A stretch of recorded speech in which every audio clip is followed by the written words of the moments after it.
Assalamu alaikum wa rahmatullahi wa barakatuh.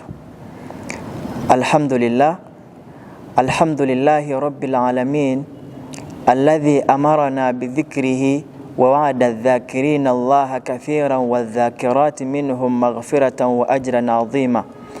Ashhadu an la ilaha illa Allah shahadatan narju biha al-mawla an yanfa'ana yawma la yanfa'u malun wala banun إلا من أتى الله بقلب سليم وأشهد أن محمدا عبده ورسوله الذي بلغ الرسالة وأدى الأمانة ونصح الأمة وجاهد في الله حق جهاده وجاهد لتكون كلمة الله هي العليا وكلمة الكفر هي السفلى وعلى آله وأصحابه الذين كانوا قليلا من الليل ما يهجعون وبالأسهار هم يستغفرون وفي أموالهم حق للسائل والمحروم.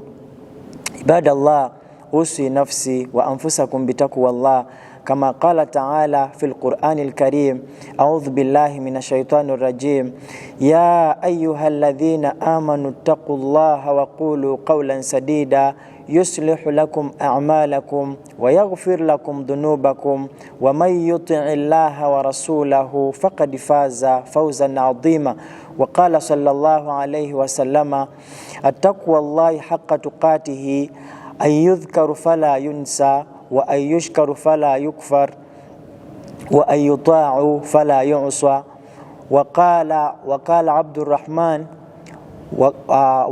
عبد الرحمن بن عوف رضي الله عنه أما بعد abebitibwa nsoso okutendereza Allah subhanahu wa ta'ala. Oyo Allah subhanahu wa ta'ala nanyini buyinza, oyo Allah subhanahu wa ta'ala eyatonda eggulu n'ensi nabanga atuteeka muno okuba nti liyabluwana ayyuna ahsanu amala. Allah yatutonda nabanga yatussa muno mu nsi naye nga atwagaza ensonga emu yokka, liyabluwana ayyuna ahsanu amala, alabe mufaani ayinza okuba nti alongoosa emirimu gye. Abebitiibwa abatulaba n'abatuwuliriza, nsoso okutendereza Allah nenzaako okusalira Nabi Muhammadin sallallahu alaihi wasallama, kubanga Nabi Muhammad sallallahu alaihi wasallama tiyayimirirako mu maaso g'abasiraamu okujjako nga yabakuutira okuba nti batya Allah subhanahu wa ta'ala. Kyovala mu bigambo byenkulembezezza ku nsonga y'okutya Allah yagamba nti attaqwa Allahi haqqa tuqatihi, ekintu ekiyitibwa okutya Allah subhanahu wa ta'ala mu bukakafu bw'okuba nti tumutya kyekiriwa. Yagamba nti ayyu'ta fala yu'swa, kwe kuba nti Allah subhanahu wa ta'ala omugondera naye nga tokola ki, tomujemera. Nagamba nti wa ayashkuru fala yukfar, n'okuba nti webaza Allah subhanahu wa ta'ala n'otabanga omujemera. Ekyokusatu nagamba nti wa ayyudhkaru fala yunsa, n'okubeera nga ojjukira Allah subhanahu wa ta'ala n'oba nga tomwerabira. Era kyova olabanga Umar ibn Abdul Aziz abamanyi abasinga gwe bagamba nti ye khalifa owokutaano ow'obusiraamu, yayogera ebigambo bingi nnyo era tuzze tubiraba nga bwe tuzze tulaba misomo gyaffe gyonna egyasooka. Naye ku nsonga y'okutya Allah subhanahu wa ta'ala yagamba bwe bamala okuba nti bamulonze akulembera abasiraamu, hinama walla bil khilafa, bwe bamulonda asobole okuba nti akulembera abasiraamu, alina ebigambo byayogera. Khataba wa hamidallah wa athna alayhi, yayimirira amaaso g'abasiraamu nga bamaze okumulonda ne bagamba nti Umar ibn Abdul Aziz okuva n'olwaleero gwe mukama waffe, ye gwe mukulembeze waffe. Naye ebigambo bye yasooka okubagamba yabagamba nti uswaykum bitaqwa Allahi azza wa jalla, mbakuutira okutya Allahu subhanahu wa ta'ala, fa inna taqwa Allahi khalfu min kulli shay wa laysa min taqwa Allahi khalf. Yagamba nti mbakuutira okutya Allah subhanahu wa ta'ala kubanga mu kutya Allah tewali kintu kyonna okutya Allah kwe kukulembera buli kintu kyonna, ate walaisa min taqwa Allahi khalf, ate mu kutya Allah subhanahu wa ta'ala tewali kintu kyonna kikulembera. Kitegeeza okutya Allah kwe kukulembera mu nsonga zonna. Abaddu ab'ebitiibwa abatulaba era abatuwuliriza, olwaleero tugenda kulaba ku musomo oguyitibwa hifdhul lisan. Nagenza okulaba nga ensonga eyo nkulu nnyo kubanga abasinga tulemeddwa, tufunye ebizibu ebyenjawulo, naye ng'ensonga eri emu yokka, okuba nti tetukuumye ennimi zaffe. Okukuuma ennimi nsonga nkulu nnyo. Kyova olabanga Allah subhanahu wa ta'ala yatugamba mu Qur'ani ey'ekitiibwa n'agamba a'udhu billahi minash shaitani rajim mu aya gye nakulembezezza mu suratul Ahzab. Allah n'agamba a'udhu billahi minash shaitani rajim aya y'ensanvu mpaka ku aya y'ensanvu mu emu, ya ayyuhalladhina amanu, Allah akoodde abakkiriza n'agamba abange mmwe abakkiriza, ittaqullaha, muti Allah subhanahu wa ta'ala, wa qulu qawlan sadida, ate mwogere ebigambo, mwogere ekigambo eky'amazima ate ekituufu. Kitegeeza ku nnimi zaffe tulina kuyisaako bigambo bituufu ng'ate bya mazima. Ne Allah n'agamba nti bwe munaaba mukikoze ekyo, yuslihu lakum a'malakum, Allah agenda kulongoosa emirimu gyaffe, wa yaghfir lakum dhunubakum, bwe tunaaba tukikoze nga tutidde Allah nga ne ku nnimi zaffe tuyisizzaako ebigambo ebirungi, Allah agenda kubeera nga atusonyiwa amazambi gaffe. Wa yaghfir lakum dhunubakum wa man yuti'i llaha wa rasulahu faqad faza fawzan 'azima, omuntu yenna n'agondera Allah n'omubaka we faqad faza fawzan 'azima, agenda kubanga yeesiimye olwesiima olunene.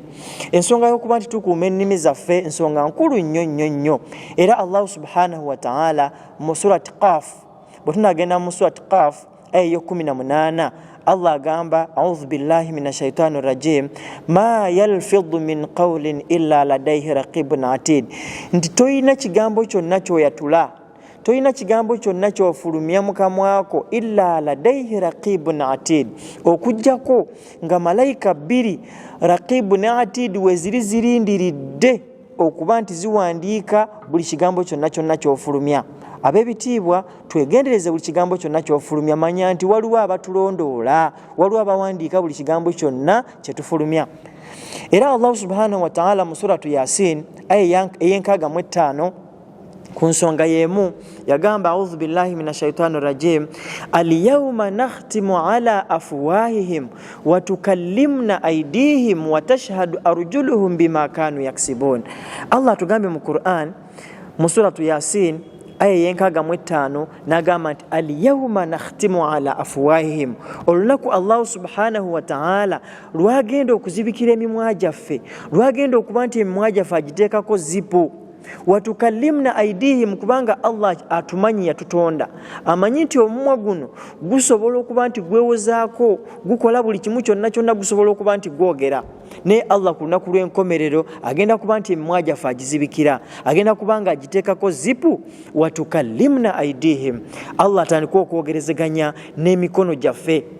Omukono gwogere nti Ashrafu yankozesa kino, yankwatisa wano, yanzibisa, yakola bwati. Watashhadu arjuluhum bima kanu yaksibun, emikono bwe ginaaba gimaze okwogera, watashhadu arjuluhum, n'amagulu gennyini gagenda kukakasa, gagenda kujulira, gateekemu sitampu gagambe nti mu butuufu Ashrafu yantambuza eri bwati, Muhammad yantambuza eri bwati, Rashid yantambuza eri bwati, kwegamba buli kiyungo kyonna kyonna ku mubiri gwaffe.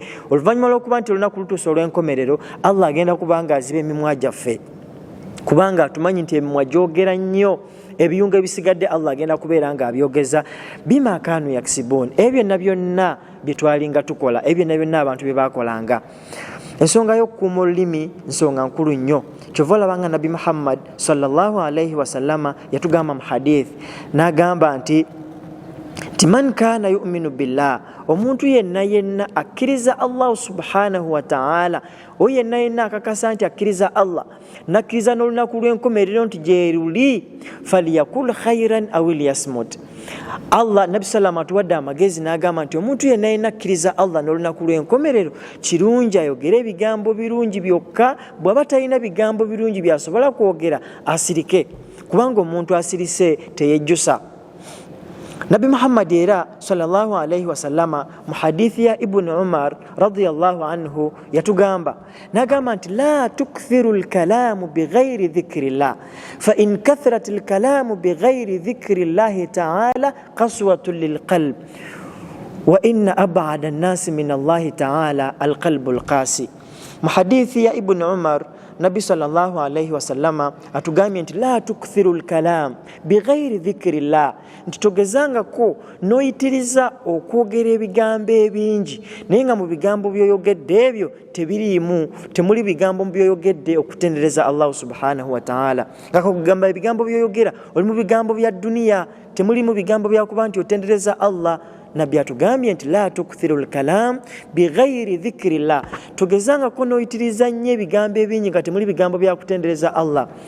N'agamba lwaki nti fa in kathrat al-kalam bighairi dhikrillahi ta'ala, ebigambo byonna kasita biyitirira obungi nga tebirimu kutendereza Allah, qaswatul lilqalb, bivaako okuba nti omutima gukakanyala, omutima ne guba nga guguba. Naye n'agamba nti ogwo omutima ogugubye, wa inna alqalba alqasi ba'ida min rahmatillah, ate omutima ogwo ogukakanyadde, wa inna alqalba alqasi, mazima omutima ogukakanyadde guli wala nnyo n'okusaasira kwa Allah. Tulabanga omutima ogwo lumu Usama bun Zaid radiyallahu anhu bamubuuza ku mutima ogukakanyadde. Oli ayinza okwebuuza omutima ogukakanyala kyeki?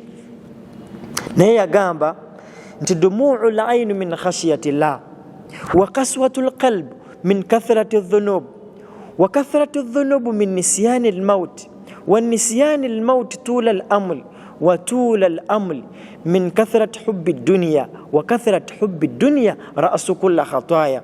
Usama bun Zaid ku nsonga y'okuba nti omuntu omutima gukakanyala, kuba tulabye nti buli lwoyogera ebigambo ebingi ennyo nga temuli mu kutendereza Allah, omutima gukakanyala. Naye ate guno omutima okukakanyala kyeki? Tulabye nga Usama bun Zaid agambye nti dumul aynu min khashiyatillah, buli lwolengera omuntu yenna ng'avaamu amaziga oba ng'asoma Qur'an oba n'ayogera ku bigambo bya Allah oba n'abaako ebintu byafumiitiriza nga bya ddiini n'aba ng'akulukuta amaziga, kitegeeza nti omuntu oyo aba atya Allah subhanahu wa ta'ala. Naye n'agamba nti wa qaswatul qalb, ate omutima okuba nti gukakanyala min kathrati dhunub, omuntu yenna buli olabanga omutima gwe gwakakanyala, omutima gwaguba nga ne bamugamba amateeka ga Allah takyagawuliriza, min kathrati dhunub, aba ayitiriza nnyo okuba nti akola ebyonoono. Ate kyekiviirako omuntu okuba nti ayitiriza nnyo okukola ebyonoono, wa kathrati dhunub min nisyani al-maut, ate omuntu yenna buli lwe yeerabira okufa ayitiriza nnyo okukola amazambi. Wa nisyani al-maut tula al-aml, ate omuntu yenna buli lwe yeerabira n'abanga kyekireetera omuntu okuba nti yeerabira okufa, tula al-aml, okuba nti yalowooza nti agenda kuwangaala ebbanga ddene. Ate wa tula al-aml, kyekiviirako omuntu okuba nti alowooza nti agenda kuwangaala kuno ku nsi, wa tula al-aml min kathrati hubbi dunya, ekiviirako omuntu okuba nti alowooza nti ensi eno agenda kugibeerako lubeerera, ng'alowooza neerabira n'okufa, tula al-aml, n'aba ng'alowooza nti agenda kuwangaalako kuno ku nsi, min kathrati hubbi dunya, aba ayagala nnyo ensi eno ng'alowooza talina walaga. Wa kathrati hubbi dunya ra'su kulli khataya, ate okwagala ensi eno n'oba nga gwolowooza togenda kugivaako, ra'su kulli khataya, ye maama oba gwe mutwe gwa buli zambi ly'omanyi kuno ku nsi. Ab'ebitiibwa, tuli ku musomo gw'okuba nti hifdhul lisaani, tukuumye tutya ennimi zaffe. Allah subhanahu wa ta'ala, tulabye aya ez'enjawulo Allah ng'atugamba okuba nti tukuuma ennimi zaffe, naye ab'ebitiibwa tukoze tutya okukuuma ennimi zaffe? Mu hadithi endala, hadithi ya Ibn Umar radiyallahu anhu, era tunyumiza, n'agamba nti anna rasulallahi sallallahu alayhi wa sallama aada Sa'd bin Ubada wa ma'ahu Abdurrahman bin Auf wa Sa'd bin Abi Waqas wa Abdullah bin Mas'ud radiyallahu anhum. فبكى رسول الله صلى الله عليه وسلم فلما رأى القوم بكاء رسول الله صلى الله عليه وسلم بكوا فقال ألا تسمعون أن الله لا يعذب بدمع العين ولا بحزن القلب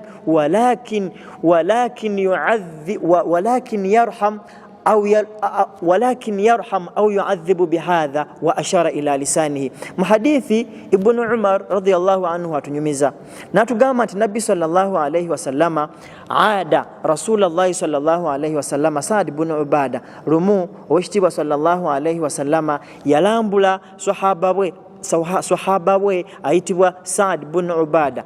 Naye amala okuba nti amulambula teyagenda yekka, wa ma'ahu Abdurrahman bin Auf, yagendako na Abdurrahman bin Auf. Bamala okuba nti batuuseyo nga lina Abdurrahman bin Auf ne Saad bin Abi Waqas wa Abdullah bin Mas'ud. Abo bonna basahaba ba Nabbi bawerekera Nabbi nga bamuwerekeddeko okuba nti alambula sahaba we ayitibwa Saad bin Ubada kubanga yali mulwadde. Ne bamala okutuukayo fabaka Rasulullah sallallahu alaihi wasallam, batuukayo Nabbi yakaaba nnyo amaziga. Ne amala okuba nti akaaba, falamma ra'a alqawmu bukaa'u Rasulullah sallallahu alaihi wasallam, basahaba be yagenda nabo bwe bamala okulaba nga Nabbi akaaba, la hawla wala quwwata illa billah, fabaku, nabo ne bakaaba ne Nabbi sallama nabo nga bakaaba naye. Allahu akbar. Ne amala okuba nti bakaaba, faqala Rasulullah sallallahu alaihi wasallam, Nabbi kyava abagamba nti ala tasma'un, abaffe temuwulira anna Allah la yu'adhibu bidamu al-ain, Allah subhanahu wa ta'ala tagenda kubeera nga abonereza muntu yenna olw'okuba nti akaabye ennyo. Allah tagenda kubonereza nti okaabye ennyo, wala bihuzni alqalb, yadde okuba nti omutima gwo gutidde nnyo nti gwe Allah tagenda kubonereza. Ne Nabbi sallallahu kyava agamba nti walakin yarham aw yu'adhibu bihadha wa ashara ila lisani. Nabbi kyava akwata ku lulimi lwe n'agamba nti Allah subhanahu wa ta'ala asonyiwa oba n'abonereza lwa nsonga eno yokka yokka. Nabbi n'abeera nga yakwata ku lulimi lwe, wa ashara ila lisani, n'abeera nga yakwata ku lulimi lwe. Kitegeeza nti Allah subhanahu wa ta'ala agenda kubonereza abantu bangi nnyo, naye ng'ensonga ebabonerezesa lwakuba nti eddimi zaabwe tebazikuuma bulungi. Mu hadithi ya Abi Sa'id al-Khudri radiyallahu anhu naye atunyumiza, Nabbi sallallahu alayhi wasallam yatugamba nti idha asbaha ibni adam, omwana Adamu yenna buli lwabukeesa, fa innal a'dha'a kulluha takfuru lisani fataqulu ittaqillaha fina fa innama nahnu minka fa in istaqamta istaqamna wa in i'wajajta i'wajajna. Mu hadithi ya Abi Sa'id al-Khudri radiyallahu anhu atunyumiza nagamba nti Nabi Muhammad sallallahu alayhi wasallam yagamba nti idha asbaha ibni adam, omwana Adamu yenna buli lwabukeesa ku makya, Allah namusobozesa nabukeesa nga mulamu, fa innal a'dha'a kulluha takfuru lisani fataqul, nti ebiyungo by'omubiri gwe byonna byekwasa omutima ne byegayirira olulimi, ebiyungo byonna, amaaso, amatu, ebiyungo byonna byoyina ku mubiri bigamba olulimi, ne bigamba olulimi bitya nti ittaqillaha fina, gezaako kutya Allah subhanahu wa ta'ala kulwaffe. Ebiyungo byonna bigamba olulimi nti tya Allah subhanahu wa ta'ala kulwaffe. Fa innama nahnu minka, kubanga ffenna ebiyungo byonna, matu, maaso, nyindo, byonna bigamba olulimi nti kubanga fa in istaqamta, gwe olulimi bw'onaaba nga oteredde, istaqamna, naffe tugenda kubeera nga tutereera. Wa in i'wajajta, ate bw'onaaba nga toteredde, nga kwegamba olimu amakoona, i'wajajna, naffe tugenda kuba ntukola ki? Tubamu amakoona. Tulabanga ensonga y'okuba nti tukuuma ennimi nsonga nkulu nnyo. Mu hadithi endala, mu hadithi gyengenda okuba nga nsembyayo, mu hadithi Nabbi sallallahu alayhi wasallama, Uqbata bin Amir yabuuza Nabbi sallallahu alayhi wasallama, sahaba wa Nabbi ayitibwa Uqbata bin Amir, yamugamba nti ya Rasulallah, man najat, okuwona kwe kuliwa ya Rasulallah? Ne Nabbi yamugamba nti amsika alayka lisanaka, owange Uqbata bin Amir ombuuzizza okuwona, naye bw'oba oyagala kuwona ku nsi owonene ku akhira, amsika alayka lisanaka, beera ng'okuuma olulimi lwo. Olwaleero abantu bangi nnyo abali mu makomera, naye nga teri nsonga ebatutte mu makomera okuleka ennimi zaabwe, bayogera ebigambo eby'ensimattu, era abantu bangi nnyo abattiddwa abali mu kabbuli, naye nga ekisinza okubatwala mu kabbuli ezo nnimi zaabwe. Olwaleero osanga famire mathalan ng'omukyala nga tasobola kukuuma lulimi lwe ng'asitula eddoboozi eri bbaawe, naaba nga takkakanya ddoboozi lye, tasobola kuba nti akuuma lulimi lwe, ekiva mu kuyomba ng'omwami amukuba, ekiva mu kumukuba ng'osanga battiŋŋanye, naye nga nsonga ya lulimi. Naye nga singa omukyala yategedde nti omwami wange anyiize, naaba nga kkakkana, kyalibadde kimuyambako. Naye abasinga tusitula amaloboozi, n'oba ng'olemu okukuuma olulimi lwo, bw'osirika oba kyova olaba nga shairu omu yagamba nti assukuutu salaama, fa idha takallamta fala takun mikthara, ma nadamtu min as-sukuti marra wa qad nadamtu min al-kalami mirara. Shairu omu yagamba nti as-sukuti salama, nti okusirika kuno mirembe myerere, buli lwosirika ofuna emirembe. Naye n'agamba nti fa idha takallamta fala takun miktharan, ate bw'oba osazeewo okwogera toyitiriza nnyo bigambo, tobeera nnyo tokativu, toyogera nnyo bigambo bingi nnyo. Naye n'agamba nti ma nadamtu min as-sukuti marra, nti mu kusirika kwange kuno sejjusangako mu kusirika kwange, waqad nadamtu min al-kalami mirara, ate mu kwogera ebigambo ebingi nejjusa emirundi mingi. Kitegeeza nti omuntu buli lwobanga okuuma olulimi lwo kikuyambako nnyo. Abavubuka bali ku social media bakozesa ennimi zaabwe, kubanga tukimanyi bulungi nnyo ku social media ekintu ky'owandiika ku ssimu yo kiba kikuli ku mutima, ate nga singa obadde osobola okwogera wali badde okigamba omuntu oyo gw'okiwandiikira. Abantu bali ku mutimbagano okwo, boogera bino boogera biri, boogera bino boogera biri. Kyova olaba nga abasinga Allah subhanahu wa ta'ala abageredde ne baba nga basibwa, abamu ne baba nga battibwa, naye nga teri nsonga ebatuusiza ku ekyo okuba nti bayitiriza nnyo ebigambo ebingi. N'olwekyo abaddu abiyitibwa abatulaba tugezeeko nnyo okuba nti tukuuma ennimi zaffe. Kyova olaba nga Dr. Mustafa Asabai alina ebigambo bye yayogera mu kitabo kye Hakadha allamtani alhayat, naye n'agamba nti manibtuliya bikathrati alkalam usiba bilayi fi mawtinin yuhsinu alkalamu fihi, nti omuntu yenna Allah gw'aba agezesezza n'ebigambo ebingi ng'alina ebigambo bingi nnyo nnyo nnyo, usiba bilayi fi mawtinin yuhsinu alkalamu fihi, kituuka ekiseera n'alemererwa okwogera ebigambo ebirungi mu kifo ate we yandibyogeredde. Lwaki alemererwa? Lw'ensonga nti ayogera nnyo nnyo nnyo neerabira ne byalina okwogera awantu. Kyova olaba nga batugamba nti khairul kalam ma qalla wa dalla, ebigambo ebisinga okuba nti birungi bye bigambo ebiba nga bitono ng'ate bigasa. Tekirina we kikuyambira okuba nti gwe ebigambo oyogera bingi nnyo nnyo nnyo. Kyova olaba nga omuntu atuuka ku mukolo katugeze gwa kuziika ate nayogera ebigambo kwegamba abantu bali mu nnaku, ate nayogera ebigambo ebyobufuzi, nayogera ebigambo ebisasamaza, naye ng'ate kwegamba olw'ebigambo ebingi by'aba alina alemererwa n'aba nga mu kifo ky'okwogera ebigambo ebirungi ayogera ebigambo ebitali birungi era ebitamusuubirwamu. Ab'ebitiibwa, ensonga y'okukuuma olulimi nsonga nkulu nnyo, era mu kitabo kye kyennyini nnyini ku nsonga y'okukuuma olulimi yayogera ebigambo bingi nnyo, naye yagamba nti law kana al-aql ala qadri kalami rajul lakana thartharu akbaru nnasu aqlan, nti singa omuntu ng'amagezi g'omuntu tugabalira ku bigambo byayogera, law kana al-aqlu ala qadri kalami rajul, singa amagezi g'omuntu twali tugapimira ku bigambo byayogera, lakana thartharu akbaru nnasu aqlan, omuntu ali tokativu, omuntu ayogera ennyo ennyo yali badde asinga amagezi. Naye si bwe kiri. Ab'ebitiibwa, kyova olabanga Abu Darda radiyallahu anhu, sahaba wa Nabi Muhammad sallallahu alayhi wa sallama, yatugamba nti ansif udhunayka min fik faqad ja'ala Allahu laka udhunainin wa faman wahidan litasma'u aktharu mimma taqul. Abu Darda radiyallahu anhu mu bigambo bye ebyekitiibwa yagamba nti ansif udhunayka min fik, nti gezaako nnyo okuba nti nga osukkulumya nnyo amatuugo okusinga olulimi lwo. Lwaki? faqad ja'ala Allahu laka udhunainin wa faman wahidan, lwaki osukkulumya amatuugo gano nogasukkulumya ku mumwago oba kuki nosukkulumya ku lulimi lwo? N'atuwa ensonga n'agamba nti faqad ja'ala Allahu laka udhunainin wa faman wahidan, Allah yatutonda n'aba nga atuwa amatu abiri n'atuwa omumwa gumu lwa nsonga emu yokka yokka, litasma'u aktharu mimma taqul, osobole okuba nti owulira nnyo okusinga by'oyogera. Naye olwaleero abantu wallahi nafaalu bilaks, tukola kyennyume kyakyo.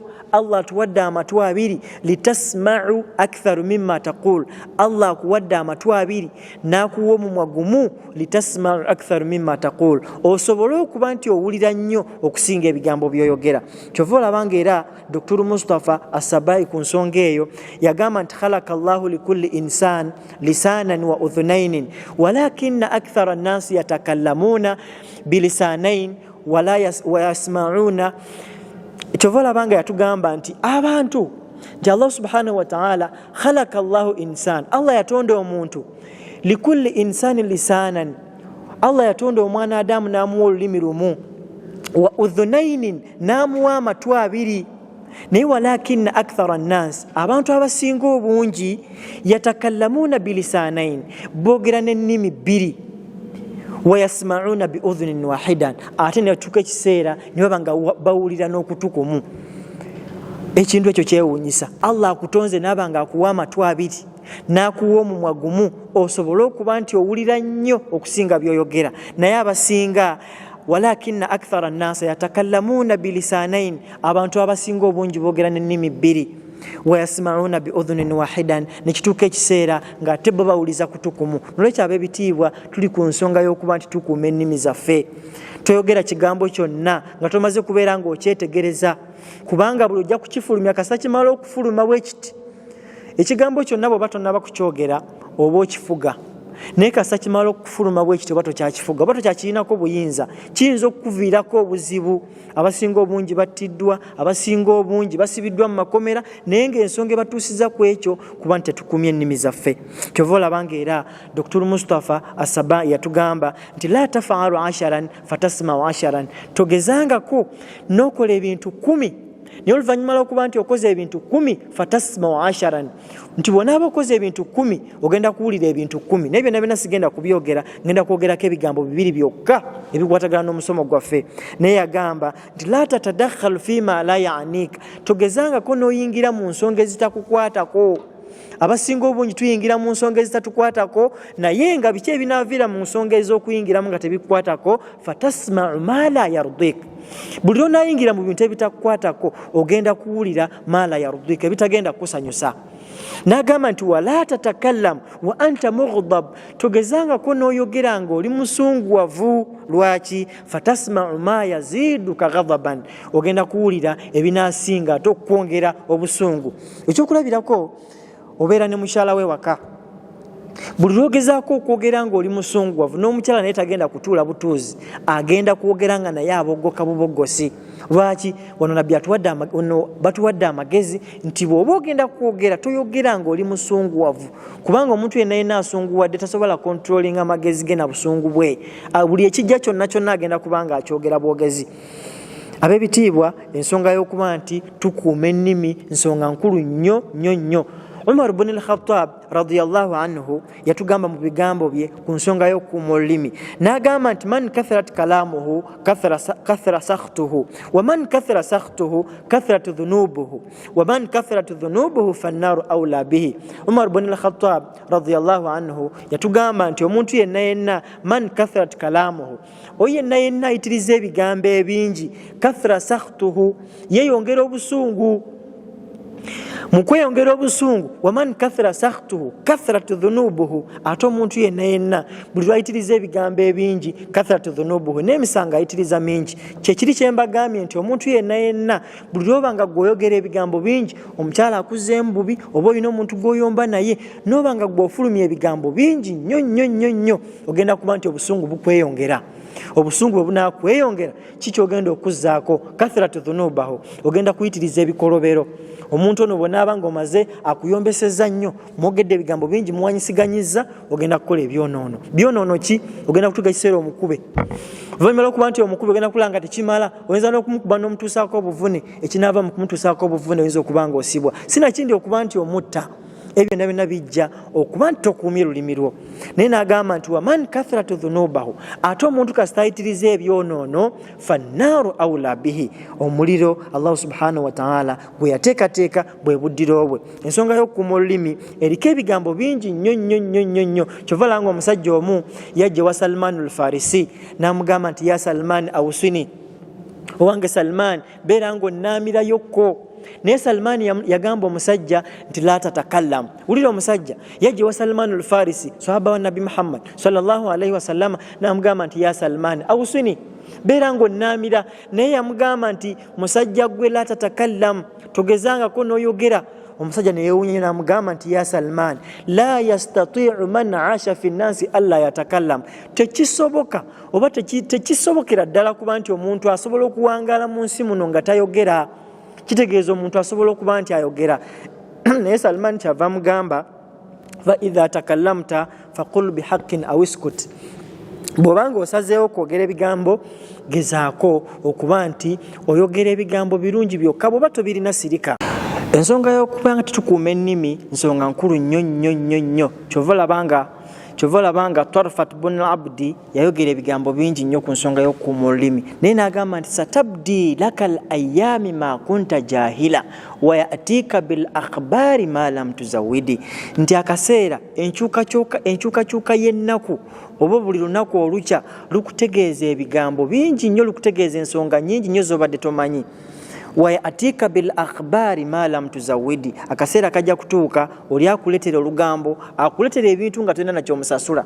Olwaleero Allah akyatugezesezza abantu abasinga obungi, tuli ku mirirwano, tuli ku mizigo. Allahu akbar. Ekibeera ku mizigo kiyitirivu nnyo nnyo nnyo, abantu tebakuuma nnimi zaabwe. Ono nayogera kino, nayogera kiri. Tusaba Allah subhanahu wa ta'ala atutaase emizigo, atusobose tubeere nga tuzimba amayumba agaffe.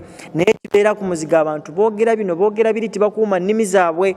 Kyova olabanga mu hadithi ya Abdullah ibn Abbas radiyallahu anhuma atunyumiza mu hadithi n'agamba nti marra nabbiyu sallallahu alayhi wa sallama biqabraini, lumu nabbi sallallahu alayhi wa sallama yali atambula n'asanga kabuli bbiri. Abdullahi ibn Abbas atunyumiza n'agamba nti nabbi yali atambula n'asanga kabuli bbiri. Kabuli ezo bbiri amala okuzisanga n'agamba nti innahuma la yu'adhibani wama yu'adhibani fi kabir. Basahaba bali bamuwerekeddeko, nabbi n'abagamba nti kabuli ezebbiri muziraba, innahuma la yu'adhibani, abantu abali mu kabuli ezebbiri babonerezebwa, wama yu'adhibani fi kabirin, ate Allah tababonereza nti baba balina omusango omunene gwe baakola ennyo n'emisango kye gye babonerezeza mu kabuli zaabwe. Naye n'agamba nti fa amma ahaduhuma, nti omuntu asooka omu ku ntaana ezo, fakaana la yastatiru min albaul, yali takuuma musulo gwe, ng'omusulo gwe bw'aba agenze mu kiyigo yakunkumula nga bw'aba ayagadde, tagwegendereza ne gutonya mu ngoye ze, nga najja n'asala eswala ze ne zifa. Y'ensonga lwaki abonerezebwa mu kabuli, naye awo si we nsinga okwetaaga. Naye n'agamba nti omuntu owookubiri ali mu kabuli ey'okubiri, fakaana yamushi binnamiima, oyo owookubiri ye teyatuulanga okuggyako nga ku nsi kuno yatambuzanga lugambo, ng'olulimi lwe lunaaluwa emirimu egy'okukola buli lunaku. Ng'olwaleero agende wagundi n'amwogerako kino, enkya n'agende wagundi n'alusomba n'alugje mashariki n'alutwala emagaribi. Kyo ensonga lwaki nabbi agambye nti abantu abali mu kabuli omwo babonerezebwa, naye ng'ekibabonerezeza mu kabuli zaabwe ensonga ziri bbiri zokka, ensonga gye nsinga okwetaaga nsonga ya lulimi. Ab'ebitiibwa tukuume ennimi zaffe, bwe tunaba tukuumye ennimi zaffe, Allah subhanahu wa ta'ala agenda kubanga atuwonya ebintu bingi. Mu hadithi endala eya Abi Hurairata radiyallahu anhu atunyumiza mu hadithi n'agamba nti nabbi sallallahu alayhi wa sallama lumu nabbi sallama yali atudde mu basahaba be, kyava ababuuza atadruuna mal muflis, abaffe mumanyi omuntu ayitibwa omwavu lunkupe? Basahaba nabbi ababuuza nti omwavu mumumanyi nga naawe atulaba? Boyinza okwebuuza mu mutima n'ogamba nti seeka abuuzizza omwavu yaliwo omwavu lunkupe. Buli omu ansi ogimanyi, era gy'oyinza okutubuulira ogimanyi. Naye kyebava baddamu qaalu ne bagamba nti al muflisu fiina, omuntu ayitibwa omwavu lunkupe ya Rasulallah engeri gye tumutegeeramu, man la dirham lahu wala mata, ye muntu atalina yadde 10 mu nsawo, ye muntu atalina nusu mu nsawo, yoyo gwe tumanyi ng'omwavu. Naye nabbi sallallahu alayhi wa sallama yabagamba nti al muflisa min ummati, omuntu ayitibwa omwavu lunkupe mu kibiina kyange yaliwa, mayya ati yawma alqiyama, yagenda okujja ku lunaku lw'enkomerero, biswalatin nga yasaala, bizakatin nga yakwatako ne mu maali ye n'awaayo mu kkubo lya Allah, wasuyamin nga teyakoma ku ekyo n'okusiiba nga yasiiba. Naye oluvannyuma lw'okuba nti ebyo byonna abikoze, asomye Qur'ani, asiibye, asadde, awadde zaka, emirimu gyonna gyonna agikoze, walakin naye agenda kujja waqad shatama hadha, ng'olulimi lwe yalukozesa bubi, nga yalina gwe yavuma, nga yavuma gundi.